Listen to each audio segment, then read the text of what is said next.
right, this is our big girl. This is Queen Monarchy, and I've done a couple videos on her, but I'm really excited today because this is really my first project that I get to use this lathe for. And you know, I went through this whole kind of restoration, and you can check out that video. It's the Monarch Resurrection, I think. But it's about, you know, whenever this lathe first came into the shop, and just kind of redoing it and cleaning it up and getting it oiled up and just making sure that she's serviceable. And I got it all put together, and then never really have had much of a need for it because I have the other Monarch over there that's really taking care of pretty much everything I need. But just to recap on what this is, it is a 18 CBB Monarch. It has a 20.5 swing on it, 120 inches between centers, and it was built in 1945. So just an old World War II piece of machinery, still got some life in it, and I'm just fortunate enough to have it here in my shop. So I don't really need this size of a chuck, although it's nice, but for what we're doing, what I really need is the length of the bed here. So with that 5-foot bar, that's gonna you know, take us about right here is where it's gonna take us. So about half of the bed length here we're gonna use up, and then you also have to have room for the tailstock over there. So I'm definitely gonna be utilizing the length of this bed, and not so much the chuck. That chuck's really overkill. That chuck is heavy duty, but it's nice to have when you need it. So, all right, well, let's get this thing loaded up, and let's do some knurling.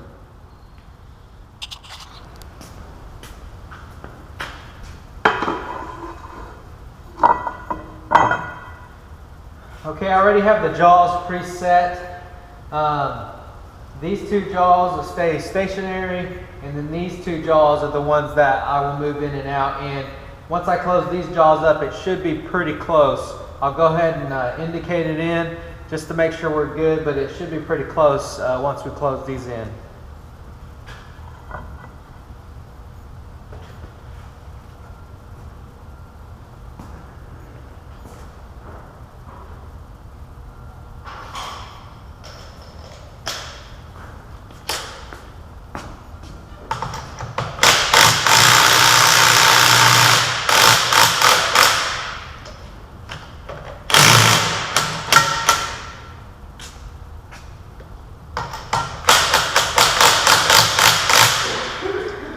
Alright, I'm going to put a little bit of, just close those down just a little bit, and now I'm going to get the tailstock in place.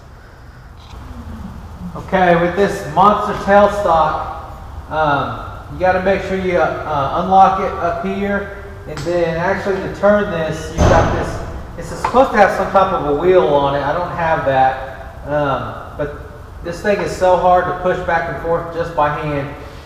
You utilize this to move it down the bed of the lathe.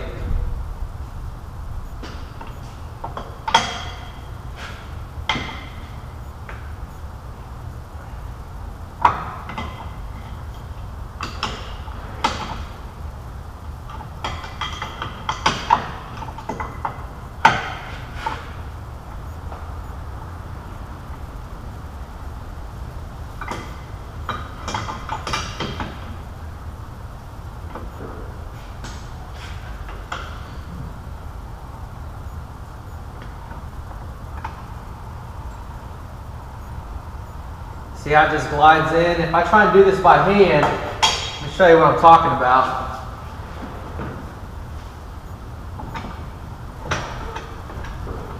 See, that's me doing it by hand, putting all my body weight into this, and I'm barely even moving it.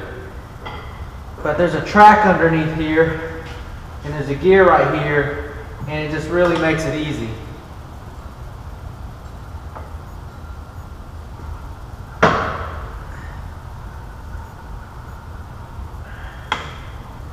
like that.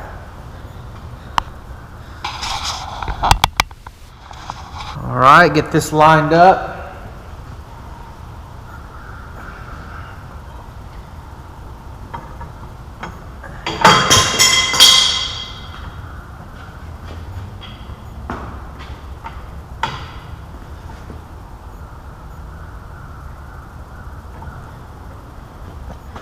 Okay, we're good there.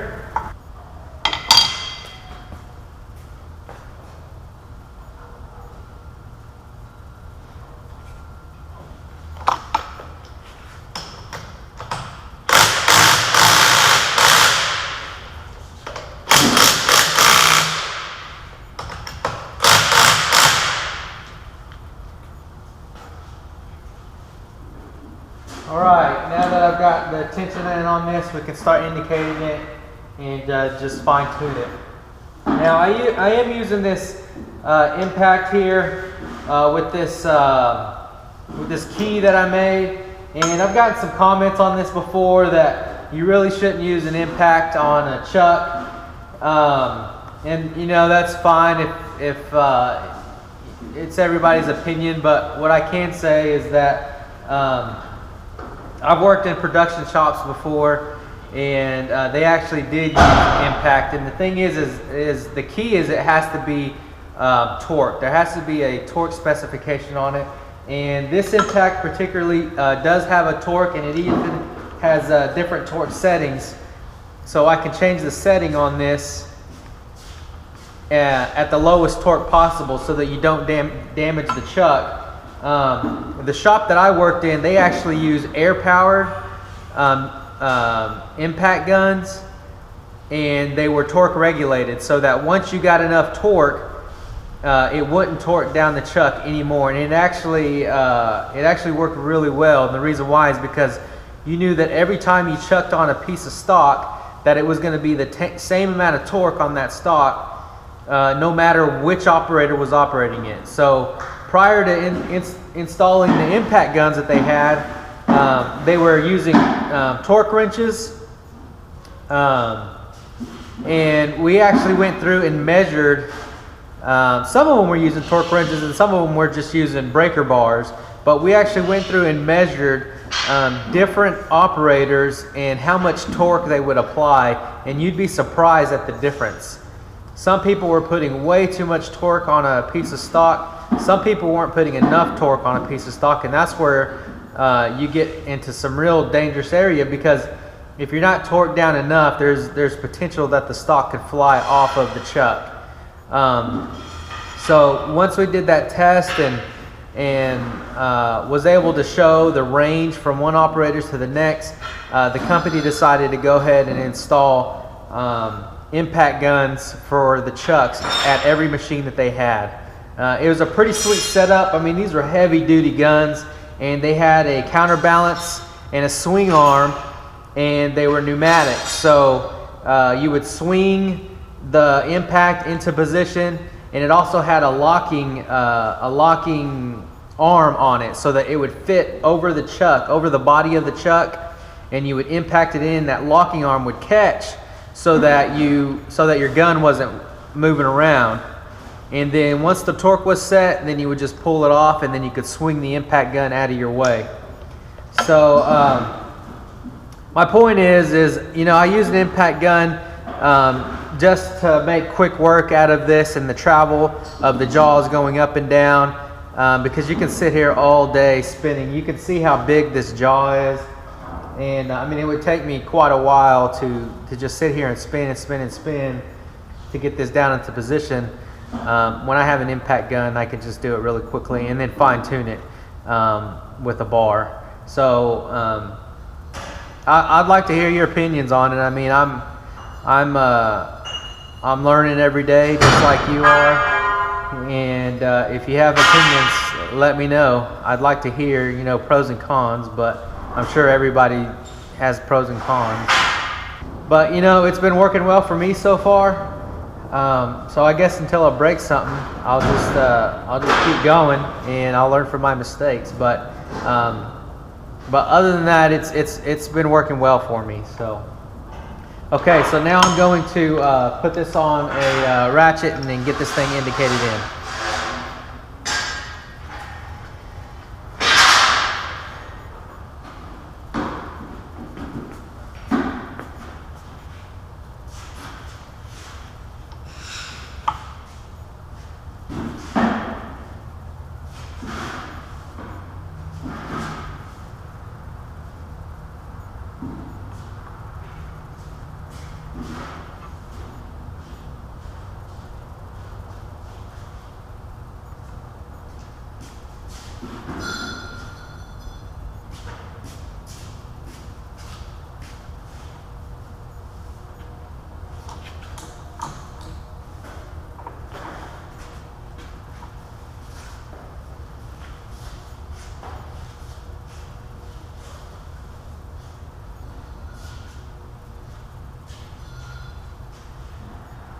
All right, I got my indicator on here. You can see we're out pretty far.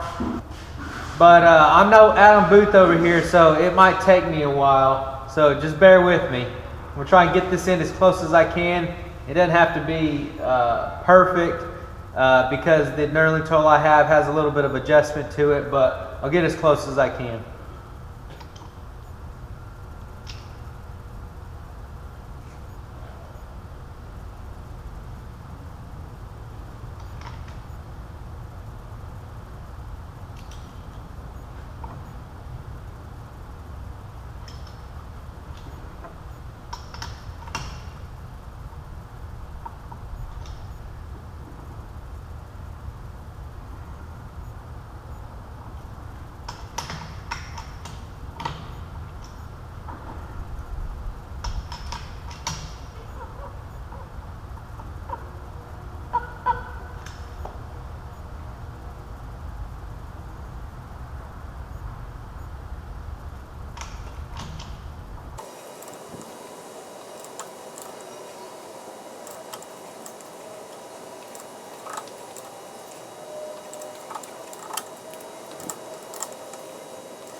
All right, I think that's about as good as it's going to get for me.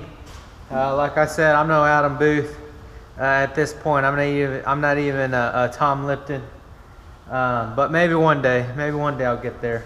But now I'm set up and we're ready to knurl this. So let me show you our knurling tool. What we have here is a Williams knurling tool holder. So if you can see that in there, looks like a kind of an old one. It's one of those oldies but a goodie. I guess you can say goodie. So this is a bump style, and really the bump style knurls are not really ideal. So we've got several different jaws here, or teeth here, that we could use. So we've got the really fine ones right here. We've got the medium, and then we have the aggressive ones. And I'm going to use the aggressive teeth just because it gives you the maximum gripping friction, I guess. So that's what I'm going to use. And how this works is you just position this to the teeth that you want, and then you roll it on and you bump the stock there, and that's why it's called a bump style. The reason why these are not ideal is because if you've got a long shaft like this, as we get towards the center, this shaft is going to have some play in it, and it will actually push this shaft away. And then as we get closer to the tail stock, it'll be more rigid and it won't push it away as much. So that makes it tricky for knurling, because you have to constantly adjust your pressure right here on how much pressure you're putting on the teeth. And the idea is that you want to make one pass. You've got one shot to do this, and you want to be able to make one pass of this whole thing and have a nice uniform knurl on the bar. Now you can do another pass, but it becomes tricky, because if you don't set it up just right, you'll end up cutting double marks.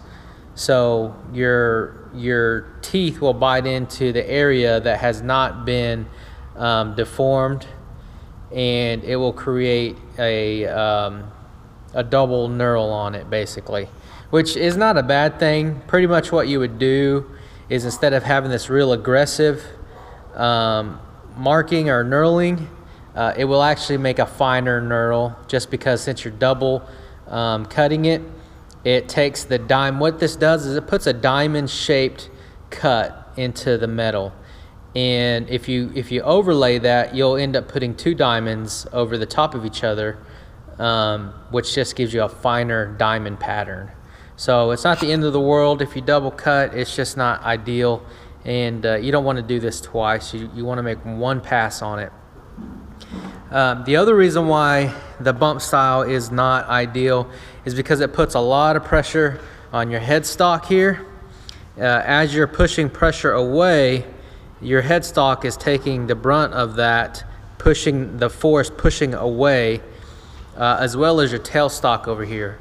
And so they have to be very rigid to be able to absorb the pressure that you're putting against it.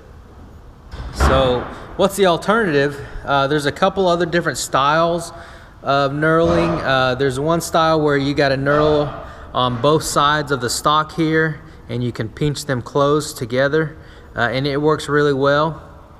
And then you have a scissor type style that works like a scissor joint, and it goes over the work like this, and then you close it up, and those work really well.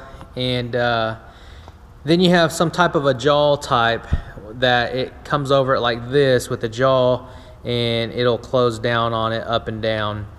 That's actually the style tool that I would recommend. They're not cheap. I think kind of the leader in knurling tooling is a company called Dorian, and they have the jaw style. They come in here, and then you will close the jaws in on the work, but they're pretty expensive, but they work really well.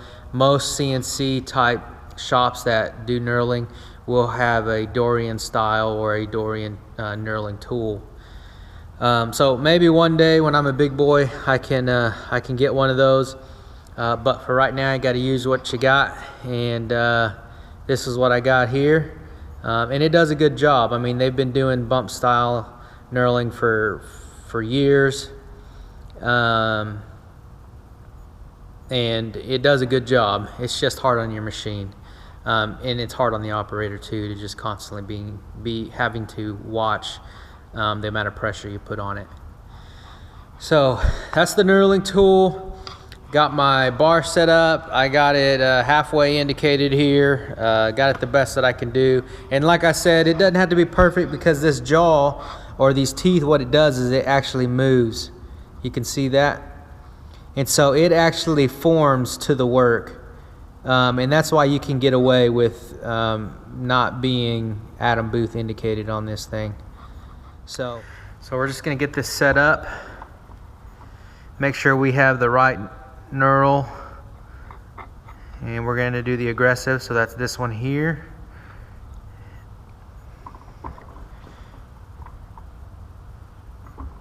Just about like that. Okay. And before I put that on, I'm going to test our speed and make sure it's okay, and then get my oil ready. So I'm going to be using whey oil, and the reason why I'm using whey oil and not cutting oil is because cutting oil is very thick. It sticks to the metal, and what you don't want is you don't want these wheels binding up or getting sticky, and whey oil just lets these wheels flow a little bit smoother. Also, the chips or the particles that come off of this, you don't want them getting back into the wheel and recutting. So the whey oil will help keep those out. And actually, how a knurling tool works, it doesn't really cut the metal. What it really does is it deforms the metal. These teeth, they bite into the metal, and they just create marks, and it deforms, it reshapes the surface of this metal versus cutting the work into it. So there's really not a lot of chips. You will feel like a sandy grit type thing, But I think that's mainly from the coating here that's breaking off. That's my opinion. If you know different, then go ahead and leave a comment and let me know. But this coating here, as it deforms it, I think it just chips it off. But you'll see for yourself how it kind of works. So let me get set up and then we'll get going. All right, got my whey oil in hand, and let's go ahead and get the speed adjusted on this.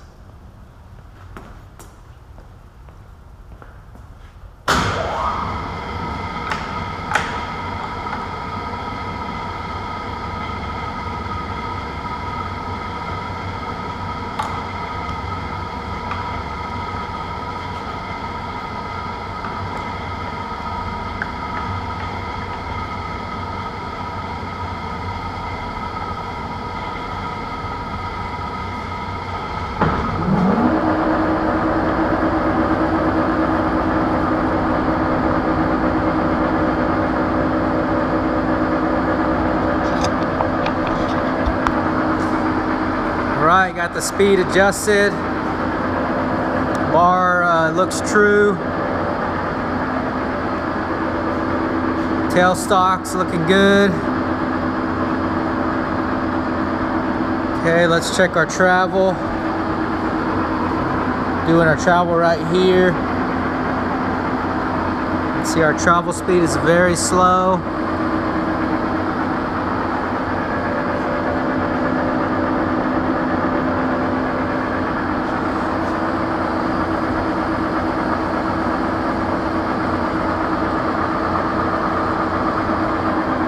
Alright, I think we're all set. Remember, the goal here is one cut. We want to be one cut in and out.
So as we move along, you can feel right here the depth of the knurl, and you can make your adjustments, you can make your fine adjustments as you go along. It's going to be a very gradual adjustment. As you get towards the center of the bar, you're going to have the most amount of pressure because of the deflection of the bar, and as you get closer to the tailstock, you're going to release some of that pressure.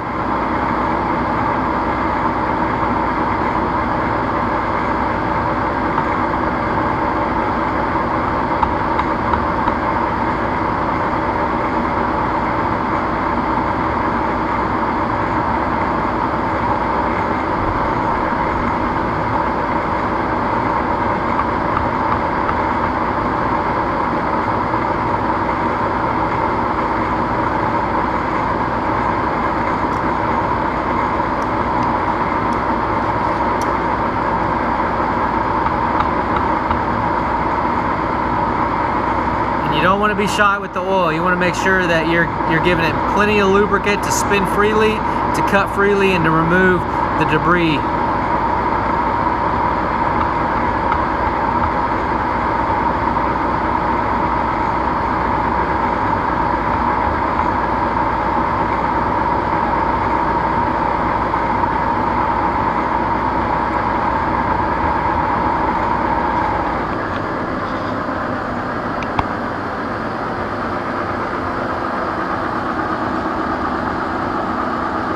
Listen to her purr, she sounds good.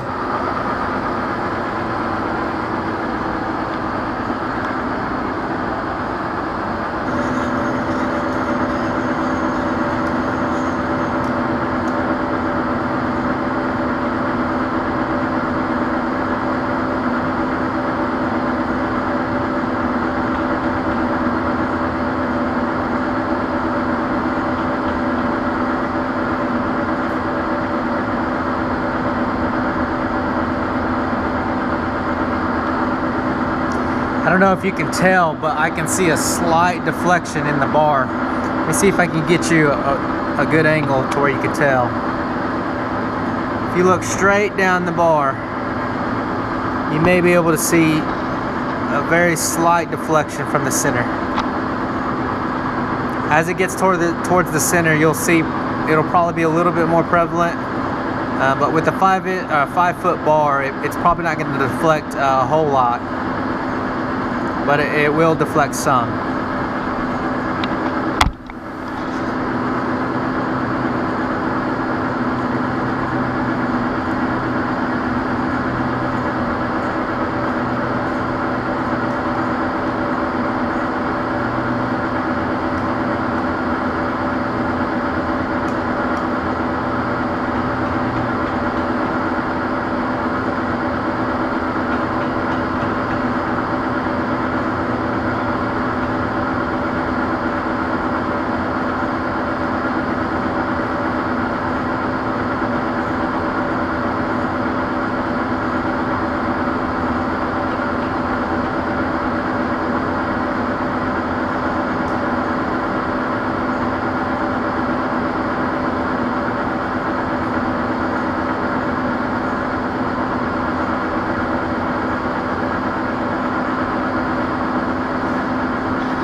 Right, we're coming up on the center of this bar here.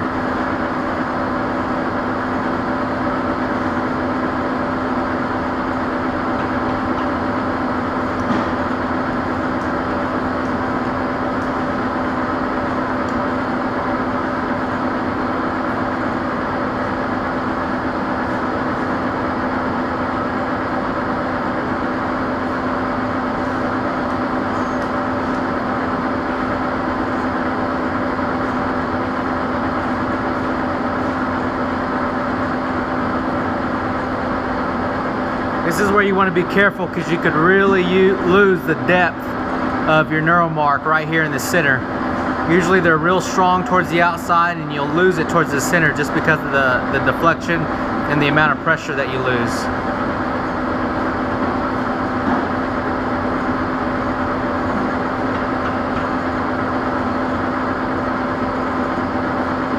You just want to be careful that you don't put your finger right in there because that'll be a bad day.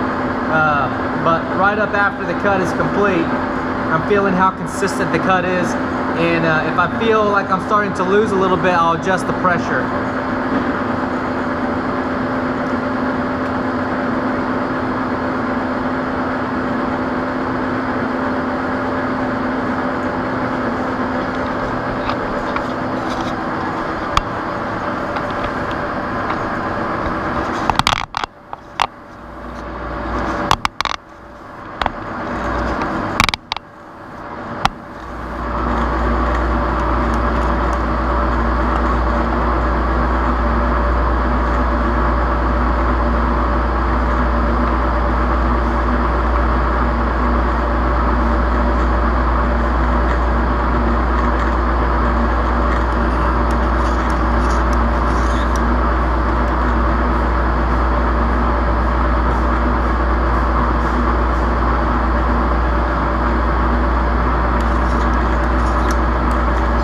You can see that floating head in there. Let's see if I can get you up close. You can see how that head rocks back and forth.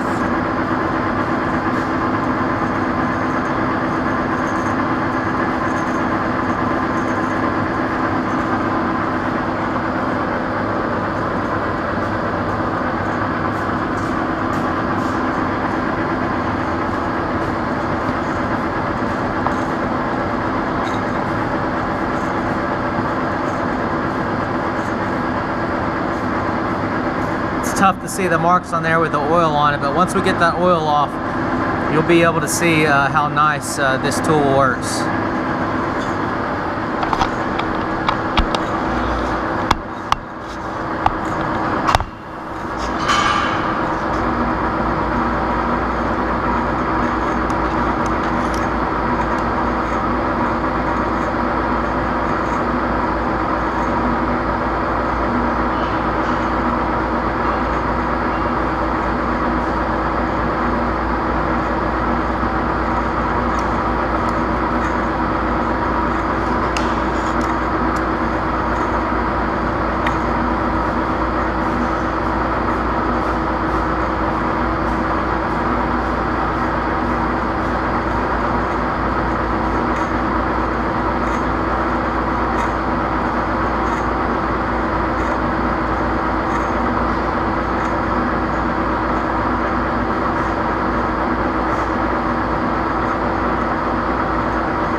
Okay, I'm coming up on my mark right here. Remember, I'm gonna finish about a 1/4 inch in front of it.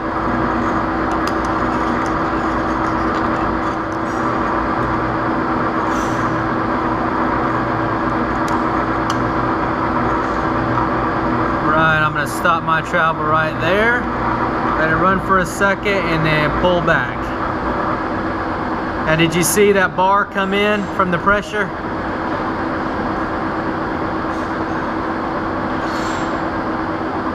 Okay, hopefully we got one pass winner here. So now I'm going to get all the excess oil off of here.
All right, that's it. That's how you knurl a bar. So let's take a look at this thing and see if it's a one-hitter quitter. So you can see right here, this is where we started. And this initial mark is usually always really deep. And then as you progress, it thins out. But just that little mark, you can see the coloration difference. It's where we started. And then here's where we finished out. Overall, it's pretty consistent. Let's see here in the middle. It feels pretty good. So just slightly, not as deep in the middle here, but most people probably would not even tell. Plus, you don't grip here in the middle, you grip here towards the outside. So that's a good thing, is where you actually grip would be pretty consistent. In the middle, maybe if you put it on your chest or something, it's actually kind of nice to have just a maybe not as aggressive. And then again, we go back to getting a real aggressive cut here. This whole end right here, it's pretty deep. I probably could have let a little bit of pressure off right here, probably starting right about here. Could have relieved a little bit of pressure because these are pretty deep cuts here, but overall still pretty good. And you're not going to grab out here either, you're going to grab more towards right here. So right, I'm pretty happy. I think this is a one-hitter quitter knurl.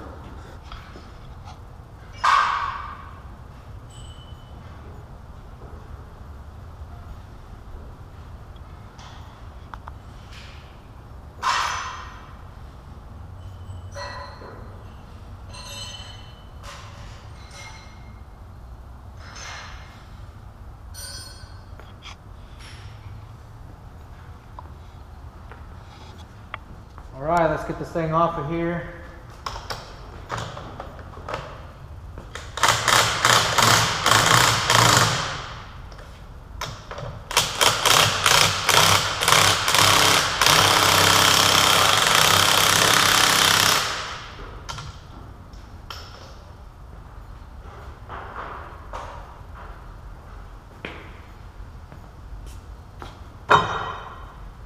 Okay, now I'll release the pressure from the tailstock.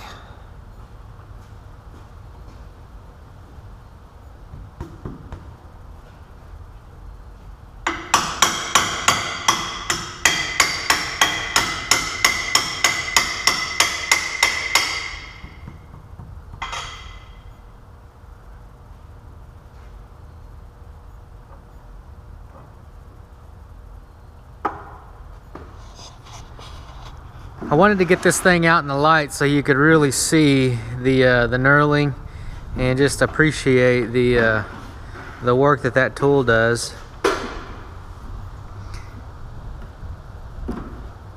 So if you can't tell, like I said, the knurling actually, it just deforms the metal. It doesn't really cut chips off of it. It just applies pressure and deforms it, creates this diamond pattern inside here.